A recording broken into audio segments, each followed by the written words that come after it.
They've created another mess. They've created a mess for America with this pointless government shutdown. The Democrats will tell you that they're feeling emboldened. They're feeling emboldened because they had a few blue state election results. It does not change the fact that they have walked their party off a cliff with no parachute and no path forward. The reason we're stuck right now is because of one simple fact. If they vote to reopen the government, the Senate Democrats are afraid that the radicals in their party will say that they caved. They're afraid of the retribution that will come from that. But if they keep the government shut down, they know very well, as we all do, that millions of Americans will continue to suffer as essential services remain unfunded and paychecks to federal workers continue to stay stalled. So our question for Democrats this morning is this: which constituency matters more? The loud radicals in your party or the hardworking American people? I can tell you which side the Republicans are on. 15 times we voted for the hardworking American people. Good morning, everyone. Joining us this morning for the latest updates, we have some members of the Republican Governance Group, one of our most active caucuses on the Republican side. These are folks among our friends and colleagues, the most productive, most dedicated, most effective members because they are people who work every day on solutions for the greatest challenges facing our country. And Carlos Jimenez is with us, and Blake Moore, and Julie Fedorchik, and Gabe Evans. Beth Van Dyne may be joining us. I think she had a flight delay. But they've been out in their districts working very hard to help their constituents navigate through the chaos that's been created by the Democrat shutdown. And if you're keeping count, this is day 37. 37. It seems unbelievable to us that we've gone this long. It is officially and shamefully the longest shutdown in U.S. history. Republicans feel very helpless about the situation because, as we've noted, there is really nothing for us to negotiate. We sent them a clean CR, as you know, back in September 19th. We passed it out of the House. It feels like a lifetime ago. But that was a nonpartisan measure. It was 24 pages in length. It has no Republican priorities on it at all. It was merely the status quo to keep the lights on so that the members of Congress and the Republican and Democrat Party could work together to finish the government funding appropriations process. And the Democrats tried to turn that into a game. Now, we're gonna give you the latest updates on that and where we think this is headed. But I just first want to address in a bit more detail the current state of our politics. It has been very interesting to us to see all the pundits trying to spin the results of the election on Tuesday. I just want to point out some simple facts here, and as usual, I try to be concise and give you the highlights here, but there's some things that we really need to point out. First, there were no surprises on Tuesday night, okay? You had blue states and blue cities that voted blue, to the alarm of no one, to the surprise of no one. That was what was expected. It just so happened that New York and New Jersey and Virginia were the states that were in the national spotlight on Tuesday. If the tables had been turned and if the calendar had been different and you had 3 red states, we'd have an entirely different narrative that you all would be writing about. Don't lose the simple facts. Second, the big headline that everyone is writing about appropriately is that the future of the Democrats was set in New York City. A 34-year-old Marxist is now the leader of the Democratic Party, and it is a very dangerous road for them to go down. I want to say this because a lot's been said about the Mamdani campaign. It is very easy to run and win as a socialist, right? All you do is promise everything to everyone for free. What a great message that is. Boy, that really resonates for people who don't study history.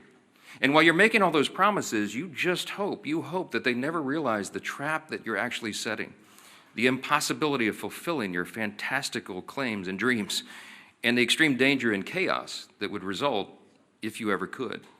When you run as a socialist, you have to hope that they never understand that this will lead to the inevitable loss of their freedom, their opportunity, and their security, the loss of meritocracy and fairness in society, the loss of colorblindness, and the loss of emphasis on character, and the morality and the personal incentive and the common sense that we rely upon to keep a republic in operation. If you run as a socialist, you run on a big list of false claims. You promise everything to everyone and you can't deliver, and if you were ever able to deliver, it will be to the great detriment of the very people that you lured in to vote for you. Third fact about the election on Tuesday night is that the Democrats, and you all are not writing about this and you should be, not writing enough about it, the Democrats have now set themselves on a collision course in their own tent. If you look at Spanberger in Virginia and Sherrill in New Jersey, they tried to run as moderate pragmatists. That's how they self-described. But they will be no match for the coming communist wave taking over their party right now. The energy is on the side of the Marxists. Look no further than the top 2 Democrats here in Congress. We've noted this here every day. They had to bend the knee to the socialists. Hakeem Jeffries and Chuck Schumer are both from New York. The top Democrat leader in the House and the top Democrat leader in the Senate, they couldn't get around that. And so Hakeem had to ultimately embrace it. He had to give the full blessing to Mamdani and his agenda, and he co-owns it. And Chuck Schumer flirted with it. He pandered all along. He flirted with that open endorsement till the better end, even though Mamdani is an activist against Israel and an anti-Semite. Chuck Schumer is the highest-ranked Jewish official in America, and even he couldn't bring himself to disclaim that. And as we've noted here every day, the sole reason for the entire federal government being shut down now, the sole reason for all the American people suffering all this pain and hardship is because of the fear of political retribution from the far-left activists who run the Democrat Party. That is the motivation for the shutdown. It's never been about any policy issue at all. It was only so that they could show a fight and try to show that they're tough to this rising far-left activist base in the party. The old guard has been repudiated, and the radicals are taking over the Democratic Party. We have evidence now every day. Yesterday, Jared Golden announced he would not be running for re-election in the state of Maine. He's a moderate, and he has no place in his party anymore. And then this morning, you saw the headline. Former Speaker Nancy Pelosi has now announced her retirement this morning. That is a very important sign that I hope that you all will delve into. Even the famous San Francisco liberal is not far left enough for the neo-Marxists.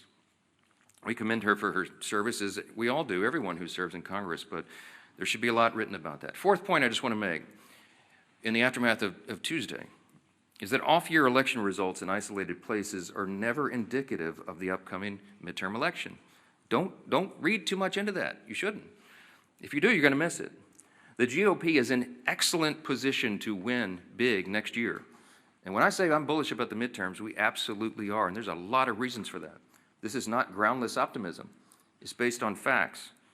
The reason we're in such a great position is because we are united.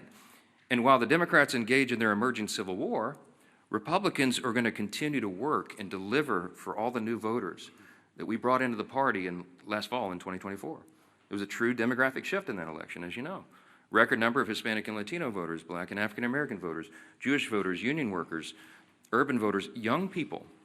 And while they say that there's this big swell of enthusiasm of young people based on what happened in New York City Tuesday night, I would give to you Exhibit A on our side. Maybe you're not noticing, but the turning point events at college campuses all around the country are setting records for attendance. You have hundreds of thousands of new young people weekly coming into the movement that are enthusiastic, young conservatives who are looking for truth, who believe in America's founding principles, and who want to be engaged. And they will be engaged in next year's midterms. The third reason is we got a very favorable map. You shouldn't miss this either. I was very bullish even before the current redistricting battles began. As we sit here today, there are 13 House Democrats sitting in districts that President Trump won. There's another 21 of them in districts he came within 5 points of winning. There's only 3, conversely, there's only 3 House Republicans sitting in districts that Kamala Harris won. That's a lopsided map. And after redistricting, we think we'll net a few more seats, handful, maybe 6 to 8. We're in very good position to make history and grow this majority. And finally, I'll just leave you with this. The reason we're so enthusiastic about running next year is we have a real record to run on. Mamdani and Democrats want to talk about affordability. We love that subject. We love it. Look at the facts. I brought some this morning. It's the Republicans who are working every day to make life more affordable for working families. And it's not a talking point for us. We are delivering. After 4 long years of skyrocketing prices under the Biden administration, we had to take over. You don't flip a switch and reverse that overnight. It takes a while to work those policies out of the system and to get the new ones in. President Trump and Republicans are delivering results for the American people that they can see and feel. To date, we've seen core inflation is nearing its lowest level in 4 years.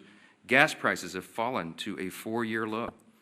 Prices for everyday goods continue to decline, and blue-collar workers are seeing the largest increase in wage growth in nearly 6 decades. That's the result of our policies. In Congress, House Republicans are working hand in hand with President Trump to advance his affordability agenda. It is President Trump who ran on that. It's President Trump who's delivering on that. And we are all partners in that new effort to make America great again. It begins with the economy, and we know that. We're laser focused on making a difference in the lives of hardworking American families. Here's another demonstration, the Working Families Tax Cut. It is aptly named. It's the largest tax cut in U.S. history for working and middle-class Americans. You got Bernie Sanders running around. They're talking about the billionaires. It's not this. That's the opposite of the truth. Look at the facts. That bill was written for lower and middle-class earners, and they are the ones that will feel the positive effects going into next year. We included in that, as you know, no tax on tips, no tax on overtime, real tax relief for seniors. These are the kinds of things that people feel, and they see that we're making good on our promises. We've made historic investments in American energy dominance to drive down the cost of gasoline and groceries. And we're grounding every decision we make in common sense. That's what we restored. That's what we ran on. That's what we're delivering. A return to common sense, not the woke progressive nonsense that they delivered for 4 years, not the spending like drunken sailors that drove cost up for everything with inflation. We're restoring common sense, fiscal responsibility. We're good stewards of taxpayer dollars, and we're refusing to cave right now, today, to the Democrats' wild demand to spend $1.5 trillion in new spending. That is taxpayer dollars, that's your money, that they want to spend to reopen the government. That's their counterproposal. That's why we're not having a negotiation with them. It's ridiculous. Included in the $1.5 trillion that they want to spend is $200 billion, almost $200 billion, to restore health care benefits to illegal aliens. That is taxpayer money that they want to spend for that. They want to send billions of dollars back overseas for social programs in foreign countries. We're not doing that. They want to give $500 million back to the Corporation for Public Broadcasting to prop up left-leaning news organizations. We're not doing that. And by the way, in the middle of all this, they want to cut $50 billion from the Rural Hospital Fund. They can't tell you they care about health care since they put that in their proposal. We're grounding every decision in common sense, and Democrats had their chance. When they controlled Washington, look at the history, don't forget it. This was just a year ago. You know what we inherited? They left us with a 40-year high inflation, higher taxes and energy prices, and massive instability around the world. And what did they do in June of this year? This is the most recent history no one can forget. They voted against no tax on tips. They voted against no taxes on Social Security. They voted against a larger child tax credit. The Democrats in the House and Senate voted against lower energy prices, against more American manufacturing and jobs, and against lowering health care premiums by 12%. That provision, the cost sharing reduction provision, was in the House version of the Working Families Tax Cut, the big beautiful bill. We sent it over to the Senate, and they worked to strike it out of the bill. Ask the Senate Democrats about that. Right now, they've created another mess. They've created a mess for America with this pointless government shutdown. The Democrats will tell you that they're feeling emboldened. They're feeling emboldened because they had a few blue state election results. It does not change the fact that they have walked their party off a cliff with no parachute and no path forward. The reason we're stuck right now is because of one simple fact. If they vote to reopen the government, the Senate Democrats are afraid that the radicals in their party will say that they caved. They're afraid of the retribution that will come from that. But if they keep the government shut down, they know very well, as we all do, that millions of Americans will continue to suffer as essential services remain unfunded and paychecks to federal workers continue to stay stalled. So our question for Democrats this morning is this: which constituency matters more?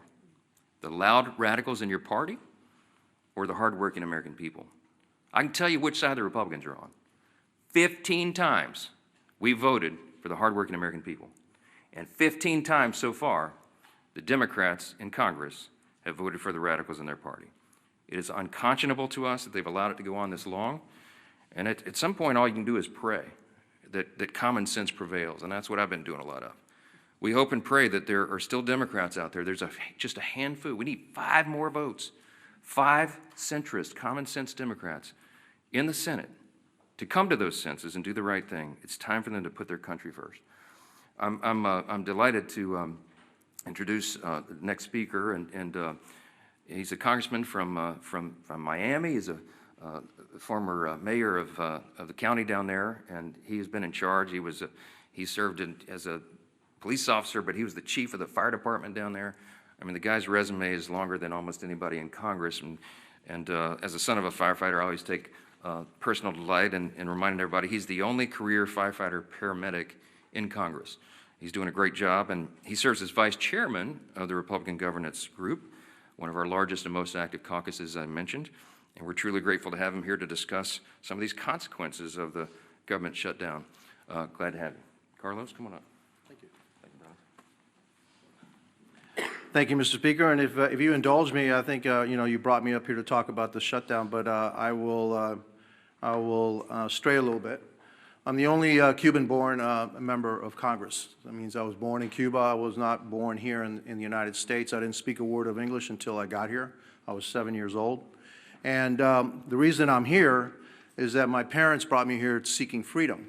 Freedom from communism, freedom from a Marxist regime. And so I can tell you that I know a communist and a Marxist when I see one. They may call themselves socialists, they may call themselves a democratic socialist, but make no mistake, Mondami in New York, he's a Marxist. And the thing that bothers me is he's very proud to say, well, I'm young, I'm this, I'm that, I'm Muslim. Hey, I understand you can be proud of that. But then, if you're so proud, don't call yourself a democratic socialist. You are a Marxist. Go ahead. Tell people exactly who you are. He couldn't, and he can't because he knew he wouldn't get elected. But I hope that the people of New York do not suffer the same consequences that my homeland of Cuba has suffered. Castro and the Castro regime destroyed my homeland. They can't even keep the lights on. They don't have food, they don't have medicine, they can't keep the lights on. It's a total disaster of an island, a beautiful island that actually had the second highest standard of living in the Western Hemisphere when the regime took over. And so one of the reasons I'm in Congress, the primary reason I'm in Congress, is that I want to make sure that my children and grandchildren never suffer the same fate that my parents did, having to leave their country and bring us to a new country with about $10 in their pocket. Now, that's what makes this country great. My parents came here with $10 in their pocket and a watch. By the way, I still have that watch. All right. And here I am. Their son was a firefighter. He was a city manager. He was a county commissioner, county mayor of the largest county in the state of Florida, and now a member of Congress. I don't think there's too many countries that you can say that can happen. That's why I love this country. That's why I will fight for this country. And again, I know a Marxist when I see one. And it's unfortunate that the Democrat Party is heading that way, which means we just have to fight that much harder. Here to talk about the shutdown. And so, I'm Congressman Carlos Jimenez again. I represent the state of Florida, Miami and the Keys. Today I'm standing in for my friend, RG2 Chairman David Valadao of California, with one clear message, and I want to thank also the other members of RG2 that are here. The Republican Governance Group focus has always been about governing responsibly. RG2 is committed to putting results ahead of rhetoric, keeping the government functioning, and finding practical, common sense solutions that improve the lives of the American people. That's what we're here to do. And that means that we do what's right, even when it's hard. Yes, we're here on day 37 of the Democrat government shutdown, and with each passing day, more Americans are feeling the impact. The effects in my hometown or in my state. In my home state of Florida, 155,000 federal employees have not received their paychecks. Close to 2 million Floridians who rely on SNAP, including more than 1 million children, will not be getting their benefits. My colleagues on the other side insist we have chosen, my colleagues on the other side of the aisle have chosen politics over food security for millions of Americans. Small business loans are being delayed, totaling nearly $300 million in missed distributions, costing our state estimated $1.7 billion in economic benefit alone. Starting Friday, 10% of the American airspace is going to be reduced because of the shutdowns ahead of the busy holiday season.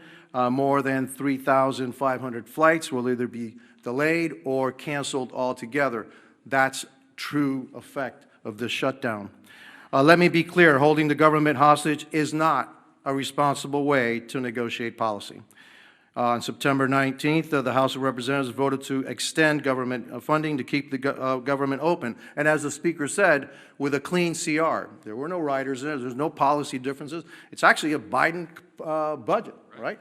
And so, you know, what is the problem? No, there is no problem. It's politics. That's the problem. Meanwhile, Senate Democrats have voted 14, now you say 15 times to keep the government closed. The funding bill before the Senate is the same short-term continuing resolution that we passed 15 times under President Biden with bipartisan support. And I supported each and every one of them to keep the government open. And I know that most, if not all, the members of RG2 also voted for the CRs to keep the government funded.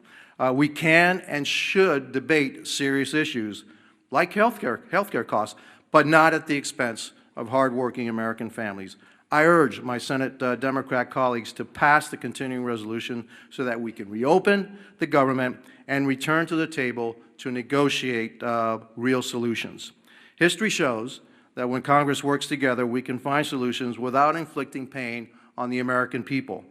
I urge Senate Democrats again to reopen the government, end the suffering, and then join us in crafting meaningful bipartisan policy meant to improve the lives of everyday Americans.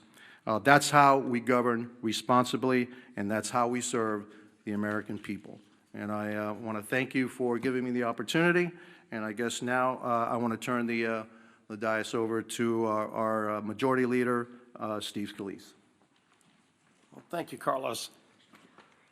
What an honor it is to follow my dear friend Carlos Jimenez, who really is the epitome of the American dream. You know, when you hear stories like his, sad stories, the root of it, having to flee your home country because Cuba fell to Marxism, to communism. But luckily, for people like Carlos, all around the world, there's one place that they can look to if they want a North Star. If they still believe in freedom, they yearn for that desire, and then it fails in their home country, they can look to the United States because the United States represents freedom all around the world. And how dangerous of a position that is when Marxists from within try to change it here, try to unravel what makes America so great. And as Carlos came to seek that freedom that millions others have as well, like my great-grandparents who came from Italy to seek that same freedom. Ronald Reagan said it best: freedom is only one generation away from extinction if we don't fight to defend it. Those words of Reagan still ring true today because, Carlos, we will continue to fight for freedom. But it's not an empty fight. There are people on the other side here in America that are pushing back, that want to destroy that capitalist free market system. And so when you look at the results of the election, anybody that wants to go celebrate a blue state voting blue, what they're not acknowledging is what happened in a city like New York. It reverberates. When New York elects a Marxist as their mayor, there are other Democrats that are now looking and saying, does the Democrat Party represent me anymore? And today you heard it again. Democrats are the ones who are looking and saying that they're done with the Democrat Party. Jared Golden yesterday announced he's not going to run again. And he didn't just say he wasn't going to run again because he got tired of serving in Congress. I think it's really important to pay attention to what Jared Golden said. And he is in a swing district. Jared Golden is one of those moderate Democrats who represents maybe the old Democrat Party now, what was discarded by the voters on Democrat cities and states. But it's not where America is. So when Jared Golden announced yesterday he's not going to run again, he said, quote, "We're allowing the most extreme pugilistic elements of our party to call the shots.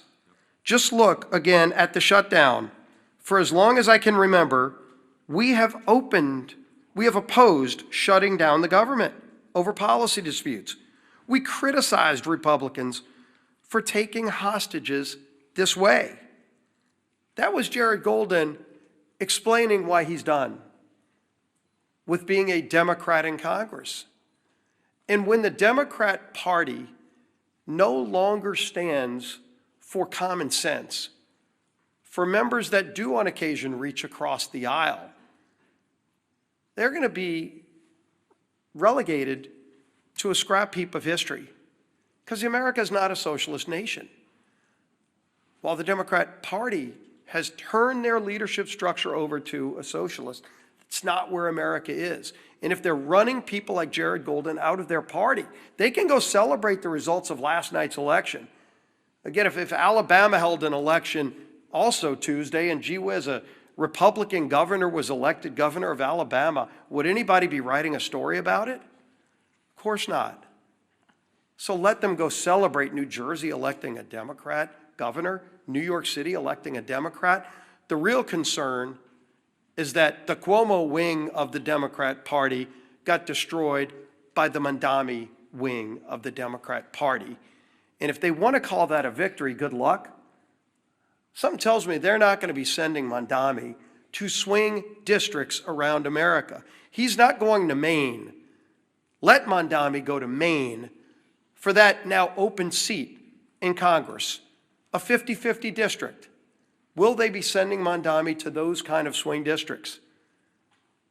Colorado, where somebody like Gabe Evans represents, is Mondami going to be going there?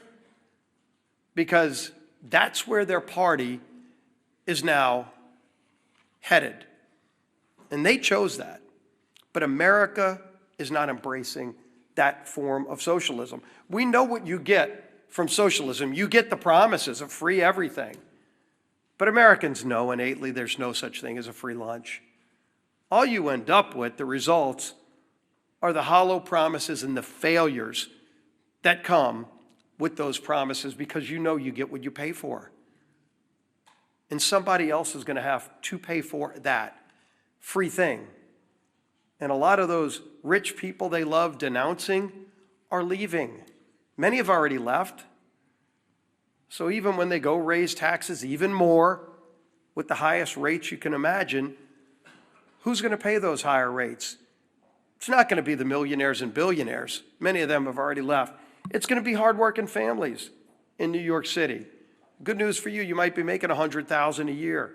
By the way, a police officer married to a school teacher makes more than that in New York City. They're going to be the quote-unquote rich who get the higher taxes and the free buses and the grocery stores that are run by the government with empty shelves and expired food. That's what they're going to get.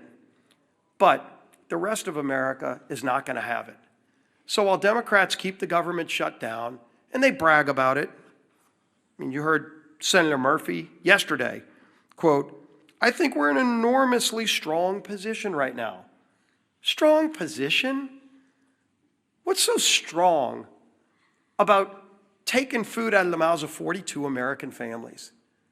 What is strong about that, Senator?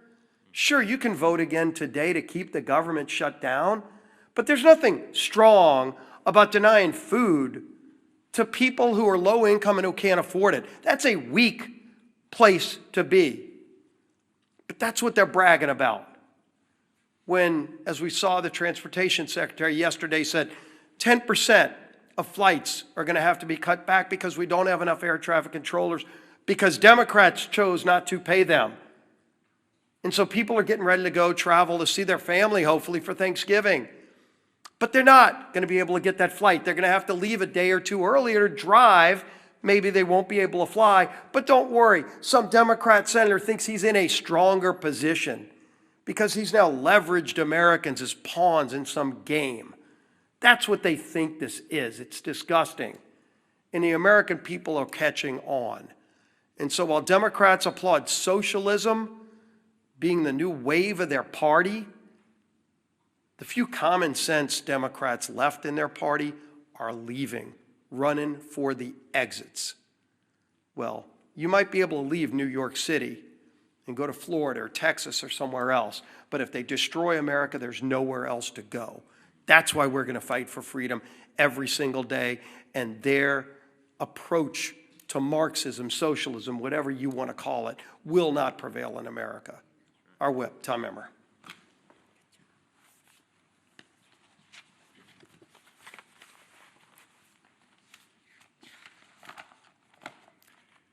It's day 37 of the Democrat government shutdown, and one thing has become clearer, more clear now than ever. The Democrat Party of today is not your grandparents' Democrat Party. They refuse to govern. They resort to hostage-taking when they don't get their way. They routinely put politics before people. And now they have made communists and assassination fantasizers the pillars of their party. Democrats claim they want to make life more affordable for hardworking Americans, but every time that they've had the majorities in Congress and a Democrat president in the White House, they've done the exact opposite. Take the American Rescue Plan under Joe Biden, for example, which was later deemed by economic experts as the, quote, original sin that led to double-digit inflation. Or look at the Affordable Care Act, which is so unaffordable, they have to pay people to use it. The Democrats have no moral high ground to stand on when it comes to good governance. They don't know what it is. And when they claim that they're fighting for you, do not believe them. Because if this shutdown has taught us anything, it's that the Democrats will willingly inflict pain on the American people if they think it gives them political leverage. Their kamikaze politicians and their constituents deserve better. In stark contrast, however, Republicans have done our jobs. We passed a nonpartisan government funding bill out of the House over a month ago. All we need, as the Speaker said earlier, is just 5 Democrats in the Senate to grow a spine, stand up to the radicals in their party, and join us in getting our clean CR to the president's desk. Enough is enough.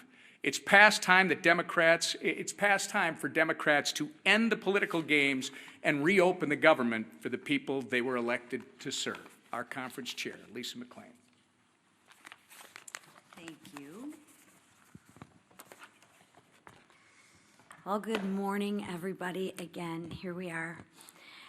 Yesterday, Americans woke up to an unthinkable reality. And Carlos touched on it earlier. A communist was elected mayor in America's largest city. How did this happen? Ask yourself, how did this happen? It happened because a small socialist portion of this country took control of the Democrat Party. A party that is now apparently united behind a socialist agenda. And slogans always seem to start with the same word: free.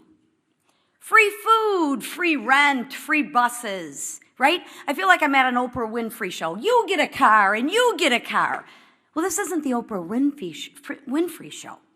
And like many of you, my parents taught me a really good lesson when I was young. Nothing is free. Everything comes with a cost. Absolutely nothing is free. We all learned that.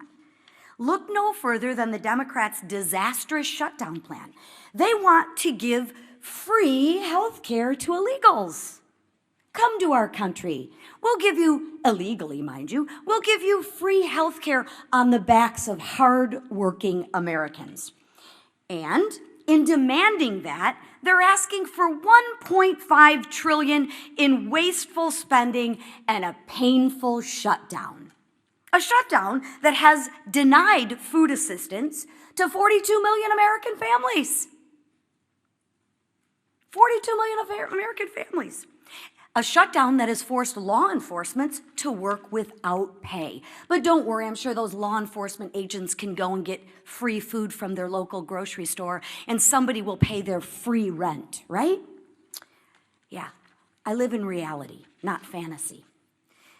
The Democrats want to jeopardize our national security. And now, flights have been reduced by 10% at 40 of our major airports. I think air traffic, like when you get on a plane, what's next? Like your plane rides are going to be free too? I mean, why stop at food and buses? Let's just give everything free. It doesn't work like that, people. Nothing's free. Somebody is paying. And who pays? Anybody want to guess who pays? Hardworking taxpayers, American taxpayers. That's who pay. Nothing's free, right? Nothing is free. Look at your Republican leaders. Just compare and contrast. That's why we voted more than a month ago to actually fund the government. That's why we've been working in our districts to help those that are suffering. And that's why we are delivering real results that drive down gas prices and drive down mortgage rates and drive down the price of eggs. No one's reporting on the price of eggs anymore, right? Now, not for illegals, not for radicals, and not for communists who despise this country, but for the men and women who love America, like Carlos and his family who came over. And let's keep it that way. And let's make sure that we keep America strong every day. So to the Democrats, let me be clear. Republicans will still be there when your communist lawmakers aren't. And when your communist kingmakers finally give you permission to put Americans first again, Republicans will still be here.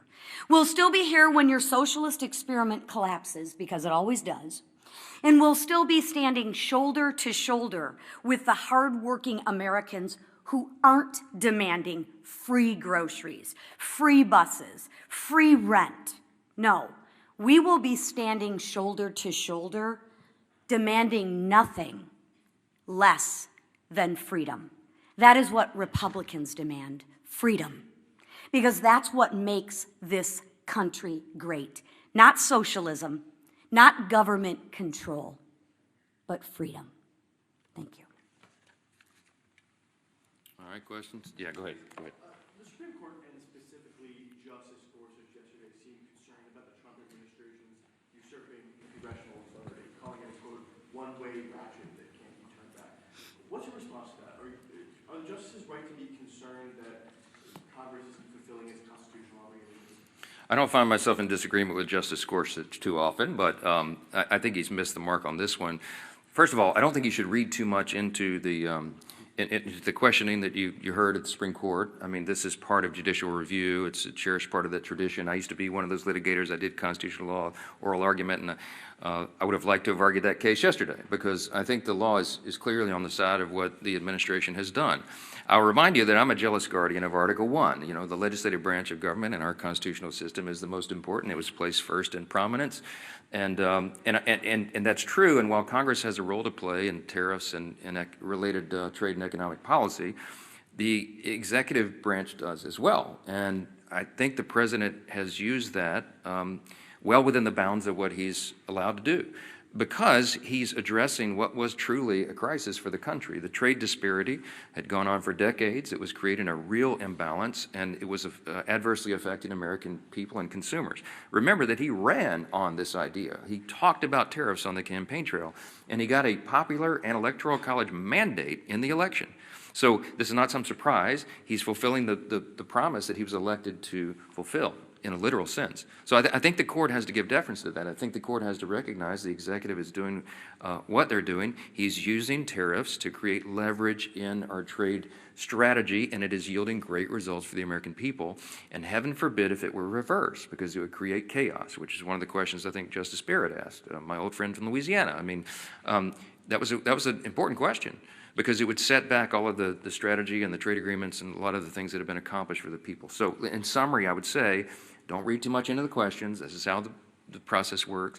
I'm sure the court will look at this very carefully and deliberately, as they do, and I expect that we'll have a majority of the court that says that this administration is doing what they have the legal authority to do. If I felt like the executive branch had overstepped its bounds on trade or on the tariffs or something, I would have stepped in. I mean, that's my job as the Speaker of the House over the legislative branch. I would have done it in my own way, to be candid. I would have gone to the president privately and said, hey, sir, enough. I think you're overstepped the bounds. Let's try to figure that out. I wouldn't have publicly had a big spat with him because it wouldn't have been necessary. But that conversation didn't happen because I believe that what he's done is well within the bounds. And so we'll see what the court does. Yes. Thanks, Mr. Speaker.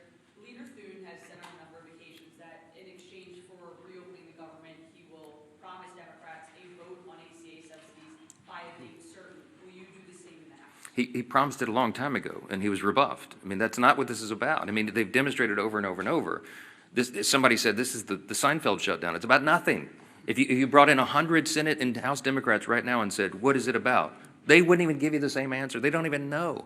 They filed a counter proposal that's $1.5 trillion in new spending with all the crazy abuses that I listed earlier today. That's still sitting out there. That's the counter proposal. Then they tried to say it was about health care. That was never the issue for the September 30th fiscal cliff. That was always a December issue. We always knew, everybody in the building knew, we were going to have to wrestle through that and come to a consensus on a solution on the COVID-era Obamacare subsidies in October, November, December. And ironically, they're eating up all the clock where that would have been done. It's not about any of this. It's about politics, as we explained earlier. They are more afraid of the radical activists who are running the Democratic Party right now than they are of starving families, having families go hungry and having federal workers go without paychecks. That's just a simple fact. So yes, Leader Thune has been over backwards. He's offered them a vote. You know what they told him in response? No, we need you to guarantee the outcome of that vote. Well, that's ridiculous. That can't be done. The House is funded from the Senate. Will you assure the House members that they'll get a vote, House Democrats, that they'll get a vote on ACA subsidies by a date certain? No, because we did our job, and I'm not part of the negotiation. The House did its job on September 19th. I'm not promising anybody anything. I'm going to let this process play out. I'll tell you what they wanted. I'll tell you what Schumer and Jeffries wanted. In fact, Chuck Schumer said it publicly and decried that Thune and I would not go in a back room with them and make a four corners agreement on Obamacare subsidies. And I said, there's no way. It was never possible or appropriate for that to be handled on a CR, on a short-term stopgap funding measure. And he knows that. And we're not doing that anymore. We're not taking four corners, four leaders in a back room and making a deal and hoisting it upon the people. I'm not going to be a part of that. Chuck Schumer is part of the old way this was done, and that's part of the reason why people have such a lack of trust in Congress. We need to be transparent, open. We need to do it through the process. We need to involve and engage all of our caucuses and all of our members in this discussion. Healthcare is very complicated. It is very complex, and it is not something four people can go in a smoke-filled room in the back and make a deal on. I reject it. Yes. Speaker, the president yesterday said that Republicans were getting killed for the shutdown. Is it helpful to have them talking like this when it's actually emboldening Democrats not to pay? Look, I've spoken with the president about it. I reminded him, as I said this morning, this was not a surprise to us. I mean, blue states elected blue leaders. I mean, yeah, so what? I mean, it would have been a huge headline if we could have had an upset there, but that was to be expected. As Leader Scalise said, I mean, you know, if the three big elections yesterday would have been in, you know, Louisiana, Alabama, and Texas, you'd have a totally different narrative, right? Or name any red state. It just so happened that those were the blue states. That was the blue outcomes. That's what everybody expected. I don't read too much into that. Yes, front row.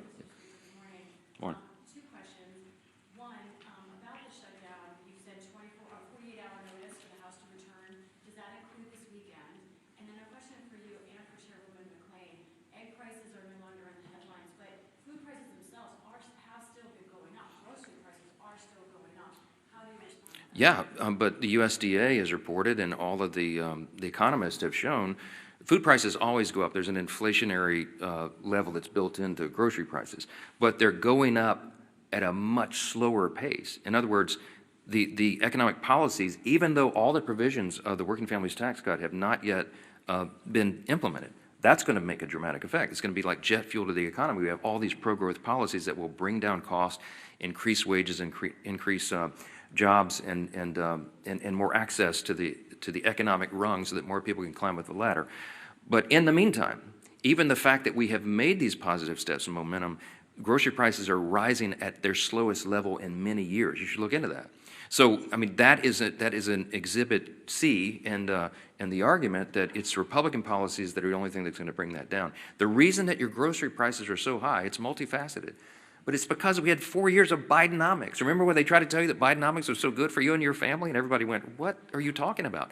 That's part of the reason we shellacked them in the election last fall, because they were trying to sell you a bill of goods that wasn't true. And the reason that inflation rose is because, as was noted earlier, the big signature pieces of legislation that they passed in the Biden administration were disastrous for the economy. And it made inflation rise rapidly. Why? Because when you pour more dollars into the economy, that is the effect. It's just as sure as gravity. It's basic economics.